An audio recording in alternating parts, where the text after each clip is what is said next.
नमस्कार मेरे प्यारे बच्चों, आप सभी का एक बार फिर से आपके अपने YouTube चैनल में स्वागत है। जैसा कि आप सभी लोगों को याद होगा, मैंने इसके पिछली वाली क्लास में आपको इलेक्ट्रोकेमिकल सेल के बारे में बताया था। आप सबको मैं थोड़ा सा जानकारी ये दे दूं कि जो इलेक्ट्रोकेमिकल सेल था, अगर आप देखे होंगे तो वहाँ पे एक रेडॉक्स टाइप का रिएक्शन हुआ था और इसे गैल्वेनिक सेल भी कहा जाता है, वोल्टाइक सेल भी कहा जाता है, जिसमें आपने सीखा था कि कैसे केमिकल एनर्जी आपके इलेक्ट्रिकल एनर्जी में बदलती है। मैंने आपसे प्रॉमिस भी किया था कि मैं आप सभी लोगों को नेक्स्ट क्लास में साल्ट ब्रिज के बारे में बताऊंगा। अगर आपको याद हो तो साल्ट ब्रिज ही वो वजह थी जिसकी वजह से सेल की लाइफ बढ़ गई थी। तो आज आप सबको हम सबसे पहले तो यही साल्ट ब्रिज के बारे में बताने चल रहे हैं कि आखिर साल्ट ब्रिज आपका होता क्या है। मान लीजिए आपसे यही क्वेश्चन पूछ लिया जाएगा पेपर में कि साल्ट ब्रिज के बारे में आप कुछ लिखिए, तो साल्ट ब्रिज सिंपली क्या होता है, यू शेप्ड ट्यूब होता है। सबसे पहली चीज तो ये ध्यान दीजिएगा, यू शेप्ड ट्यूब होता है और वो भी उसके आगे एक शब्द लिखा रहेगा इनवर्ट। इनवर्ट मतलब होता है उल्टा। मतलब अगर हम इसको लिखें तो साल्ट ब्रिज क्या होता है, एक यू आकार की ट्यूब होती है जो उल्टी रहती है। उल्टी कॉन्सेप्ट का मतलब क्या है, जैसे आप इस शेप में कह सकते हैं, जैसे ये आपके पास यू बना हुआ है। अब ट्यूब है तो हम ट्यूब भी बना देते हैं कि ये ट्यूब आपकी कैसे रहेगी।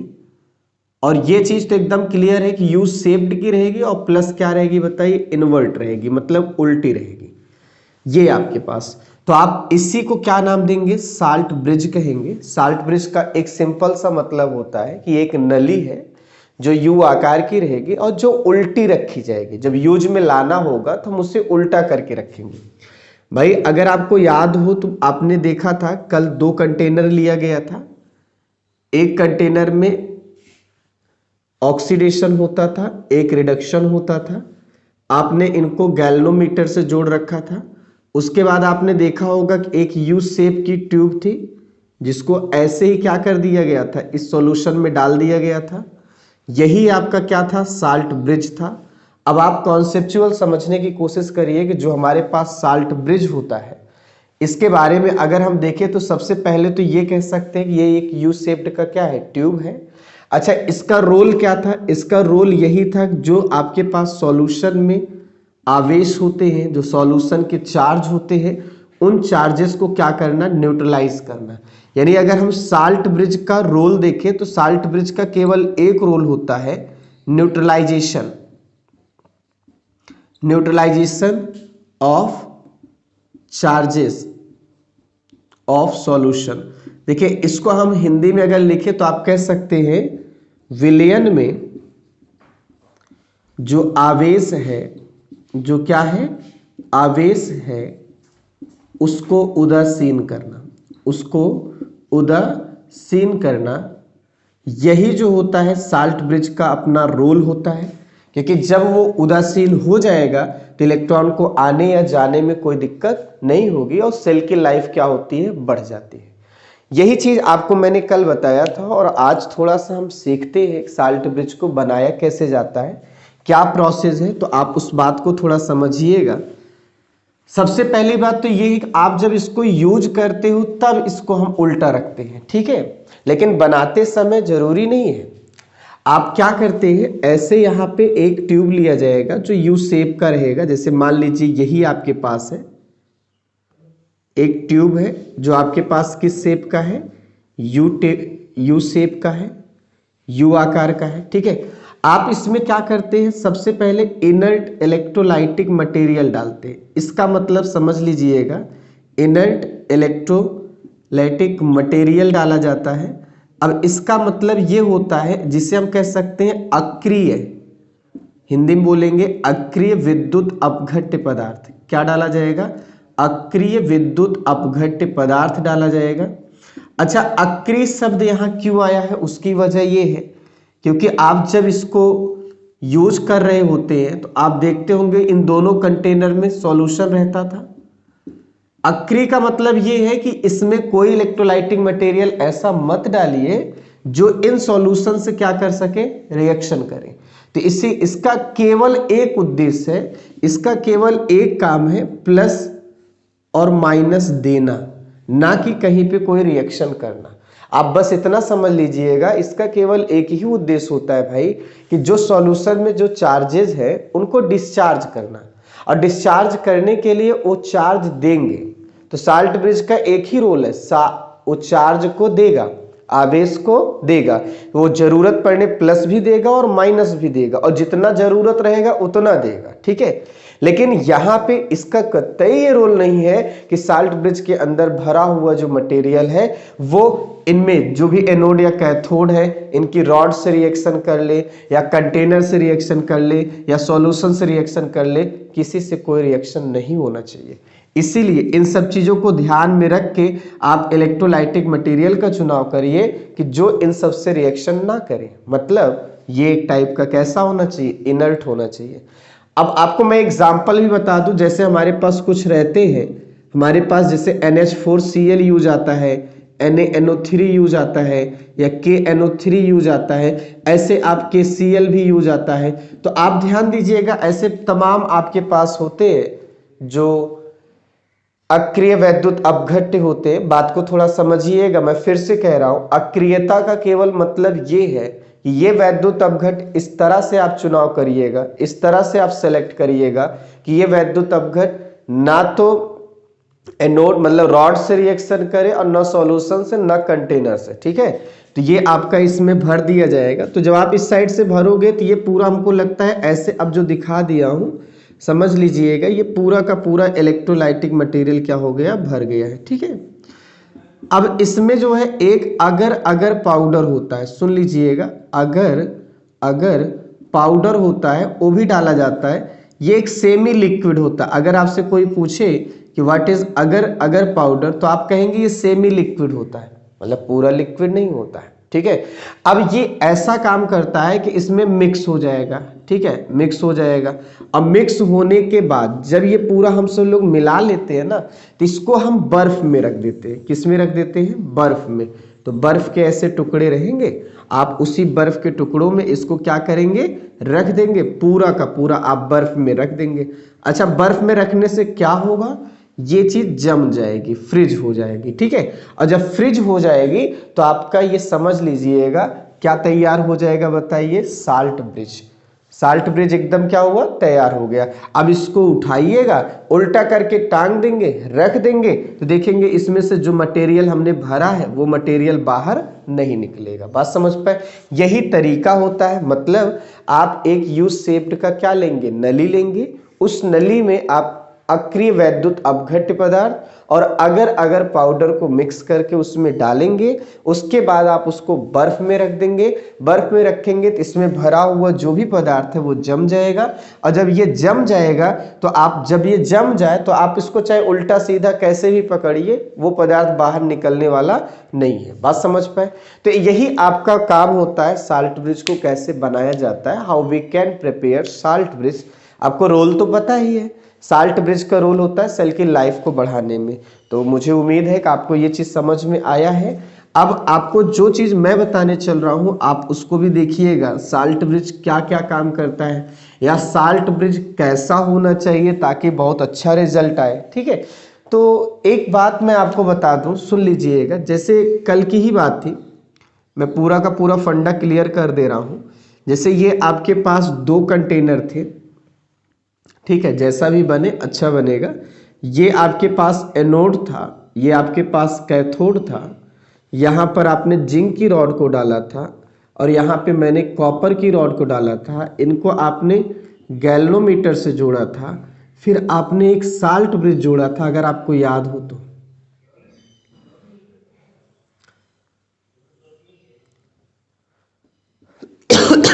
जो लोग पहली बार आए हैं मैं उससे यही कहूँगा कि आप सभी लोग क्लास को, पिछली वाली क्लास अटेंड कर लीजिए, क्योंकि कल क्लास में बताया था जिंक की रॉड आपकी निगेटिव प्लेट थी, सॉल्यूशन पर क्या था, पॉजिटिव था। कॉपर पॉजिटिव था और सॉल्यूशन पे क्या था, निगेटिव था। मैंने कहा था यहाँ ए बी एक आपका इनर्ट इलेक्ट्रोलाइटिक मटेरियल, जो अभी आप जैसा माने, मान लो अगर ए प्लस है और बी क्या है, माइनस है, तो आपको मैंने कहा था प्लस प्लस की तरफ नहीं आएगा, ये माइनस वाला जो है एन आयन आपका जो है आता है एनोड की तरफ, कैट आयन जाता है कैथोड की तरफ। तो ये आपको बता चुका हूँ, ठीक है। आज आपको हम जो चीज बताने वाले हैं आप उस बात को समझिएगा। साल्ट ब्रिज का अगर बहुत अच्छा योगदान है, बहुत अच्छा रोल जानना चाहते हो कि साल्ट ब्रिज मेरा बहुत अच्छा रोल करे, बहुत अच्छा वर्क करे, तो एक कंडीशन लगाना भाई, क्या?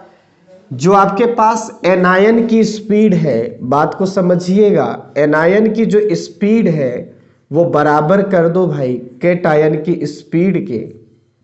एनायन की जो स्पीड है वो बराबर किसके हो? कैटायन के स्पीड के। अगर ये कंडीशन आती है तो साल्ट ब्रिज आपका बहुत अच्छा काम करेगा। कैसे? मैं कह रहा हूं कि ये जैसे मान लो एनायन यहां बड़ी तेजी से आया, यहां तो न्यूट्रल कर गया, लेकिन अगर कैटायन धीरे से आएगा तो यहां पूरा न्यूट्रल नहीं हुआ रहेगा।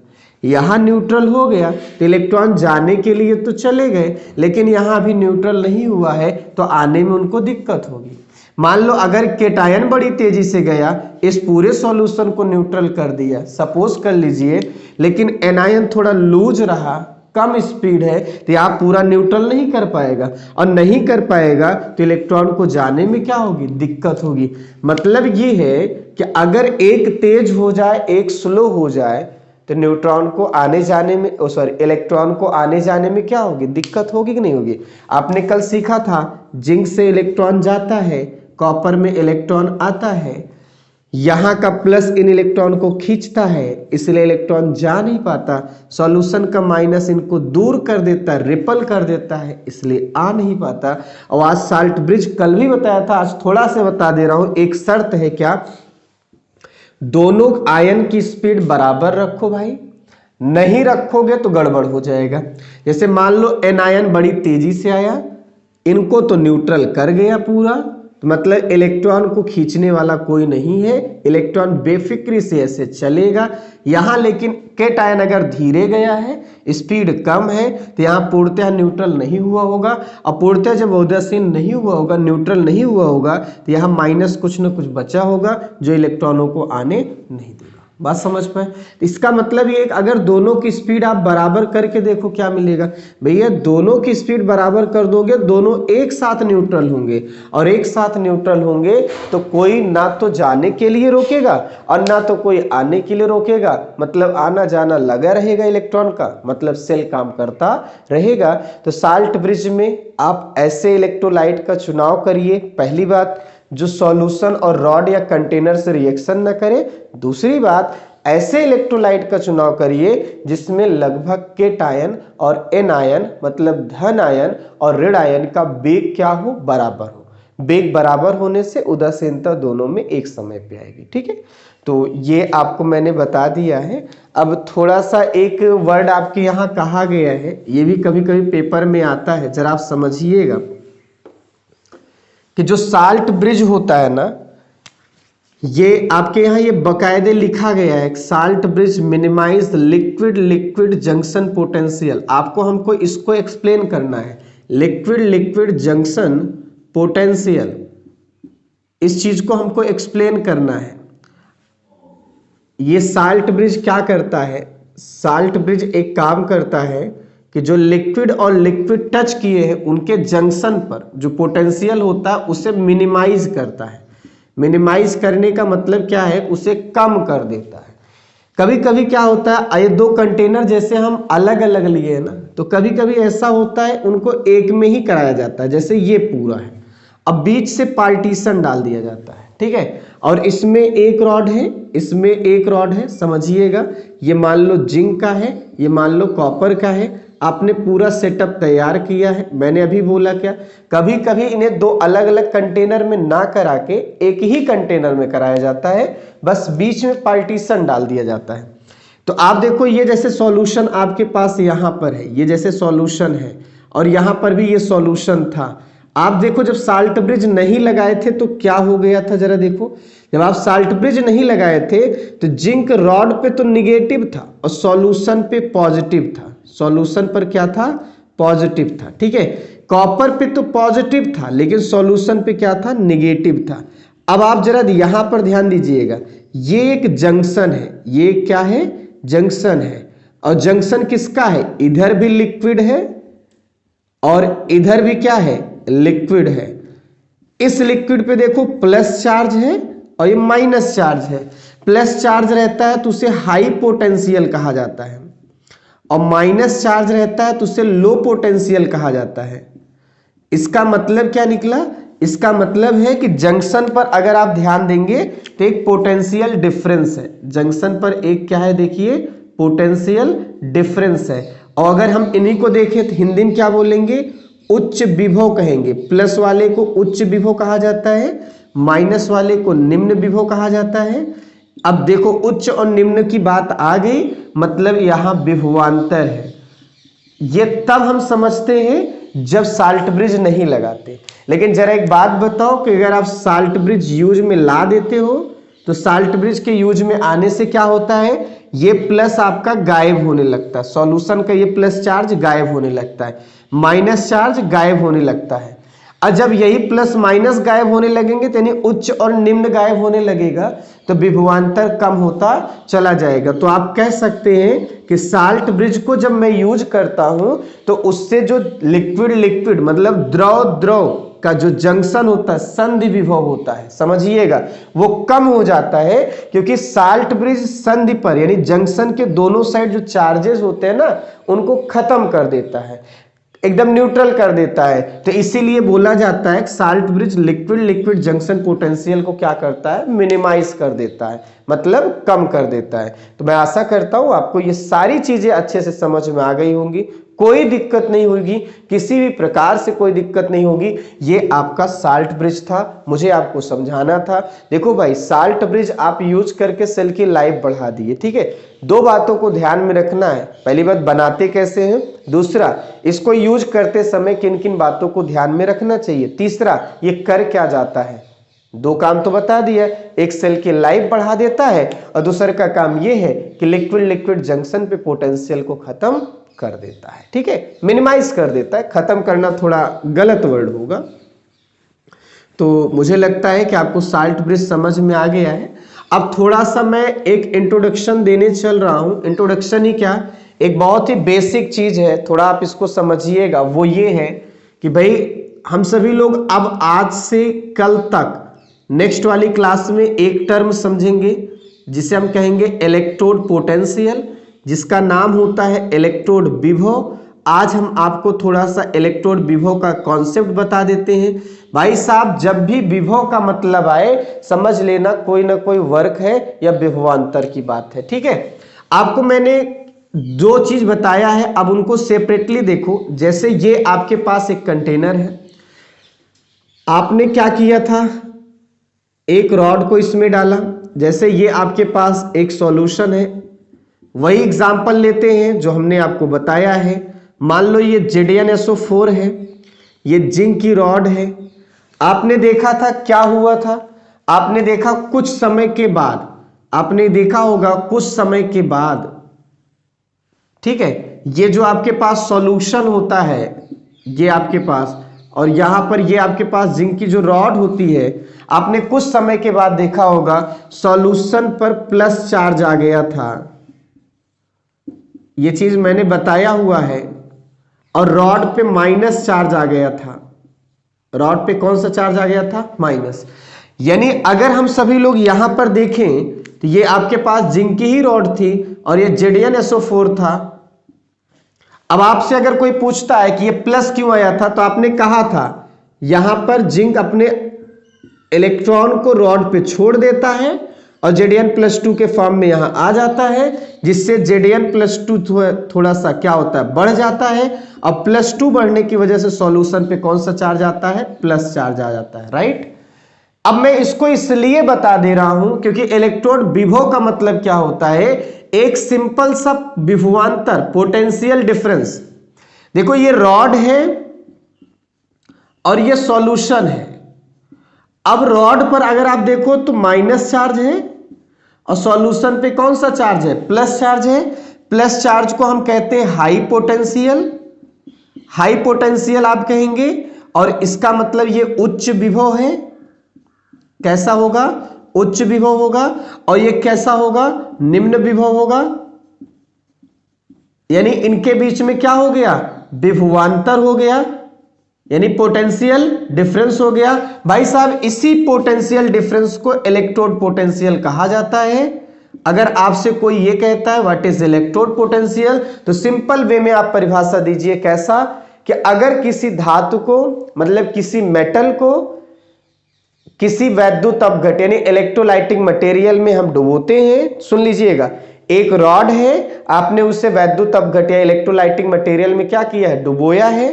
तो कुछ समय के बाद आप देखोगे रॉड पे यहां जैसे निगेटिव आया तो सॉल्यूशन पे क्या आ गया, पॉजिटिव आया। एक दूसरा केस था, अगर आपको याद हो कॉपर वाला, मैं छोटा सा बना के दिखा देता हूं। कॉपर वाले में क्या था, कॉपर वाले में ये पूरा सीन था, ये पूरा आपके पास सॉल्यूशन था, ये कॉपर की रॉड थी, कॉपर, और ये Cu क्या था, SO4 था। अब जरा देखिए कुछ देर बाद क्या हो गया था, इस रॉड पर पॉजिटिव आ गया था और सॉल्यूशन पे क्या आ गया था, निगेटिव आ गया था।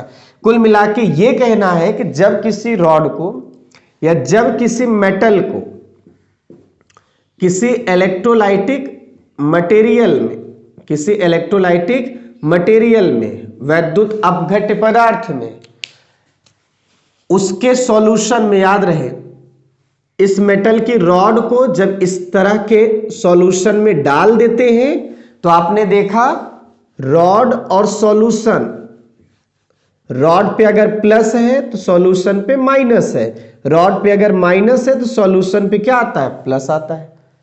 बात समझे। अच्छा ये प्लस माइनस किसकी वजह से आता है, रॉड पे प्लस हो सॉल्यूशन पे माइनस हो, मतलब ये केस है, ये होता था रिडक्शन की वजह से, अपचयन की वजह से, और ये होता था ऑक्सीडेशन की वजह से।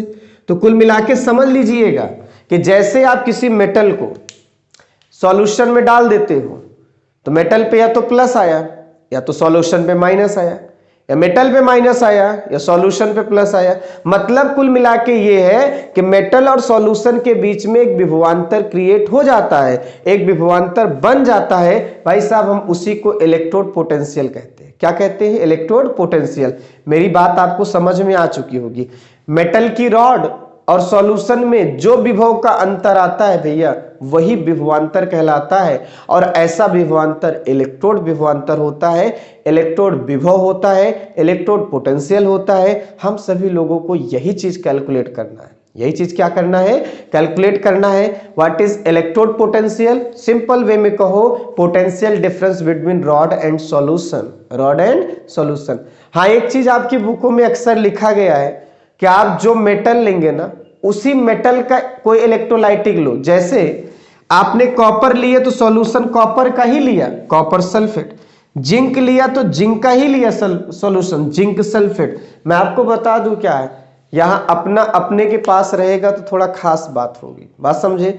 ऐसा नहीं है कोई बाध्य कर रहा है कि आप जिंक है तो जिंक के सल्फेट के अलावा कोई और नहीं ले सकते, आप ले सकते हैं, लेकिन जब जिंक और जिंक सल्फेट का कॉम्बिनेशन रहेगा तो रिजल्ट अच्छा आएगा। कॉपर कॉपर सल्फेट का कॉम्बिनेशन रहेगा, रिजल्ट अच्छा आएगा। अपनत्व की भावना होगी, रिजल्ट अच्छा आएगा। ठीक है, तो बात को थोड़ा समझने की कोशिश करिएगा। तो आज की क्लास में मैंने थोड़ा सा आपको हिंट किया है, हमें अब नेक्स्ट जो टॉपिक पढ़ना है वो है इलेक्ट्रोड पोटेंशियल क्या है। आज मैंने आपको बता दिया है, मैं नेक्स्ट क्लास में how we can calculate, how we can determine electrode potential, हम इनको कैलकुलेट कैसे करते हैं वो तरीका बताऊंगा। जाते जाते इतना बता दूं, मेरे पास कोई इंस्ट्रूमेंट ऐसा नहीं है जिससे आप इलेक्ट्रोड पोटेंशियल डिटरमाइन कर पाओगे, मैं लेकिन जुगाड़ बताऊंगा आप कैसे करेंगे, देखते रहिएगा। हाँ आपको एक बार फिर से मैं बता दे रहा हूं, सुन लीजिएगा, आप हिंदी में पहले सुन लो। अगर किसी धातु को विद्युत अपघट्य पदार्थ के जलीय विलयन में डुबोते हो तो आप देखोगे या तो ऑक्सीडेशन होगा, ऑक्सीकरण होगा या अपचयन होगा। इनमें से कोई भी एक घटना हो गई तो या तो धातु पे प्लस आ जाएगा, सॉल्यूशन पे माइनस आएगा, या फिर सॉल्यूशन पे प्लस आ जाएगा, धातु पे माइनस आ जाएगा। तो धातु क्या हो, प्लस का मतलब उच्च विभव होता है, माइनस का मतलब निम्न विभव होता है। मतलब कुल मिला के धातु और विलयन के बीच में विभव का अंतर बन जाएगा, जिससे हम विभवांतर कहेंगे। यही विभवांतर भैया इलेक्ट्रोड विभव होगा। और इंग्लिश में क्या कहेंगे, वेन एवर मेटल मतलब मेटल रॉड्स अगर किसी इलेक्ट्रोलाइटिक मटेरियल सॉल्यूशन में डिप कर दी जाती है, डाल दी जाती है, डुबो दी जाती है, तो या तो ऑक्सीडेशन फिनोमेना होगा या तो रिडक्शन होगा। इट मींस मेटल पे या तो पॉजिटिव आएगा या फिर निगेटिव आएगा, सॉल्यूशन पे या तो पॉजिटिव आएगा या तो निगेटिव आएगा। हाँ ये बात तय है, अगर मेटल पे पॉजिटिव है तो सॉल्यूशन पे निगेटिव होगा, सॉल्यूशन पे पॉजिटिव है तो मेटल पे निगेटिव होगा, मतलब विभव का अंतर रहेगा, पोटेंशियल डिफरेंस रहेगा। तो मैं नेक्स्ट क्लास में इन्हीं सब चीजों को कैसे कैलकुलेट करा जाए वो बात बताऊंगा। तो आज के लिए बस इतना ही। Thank you.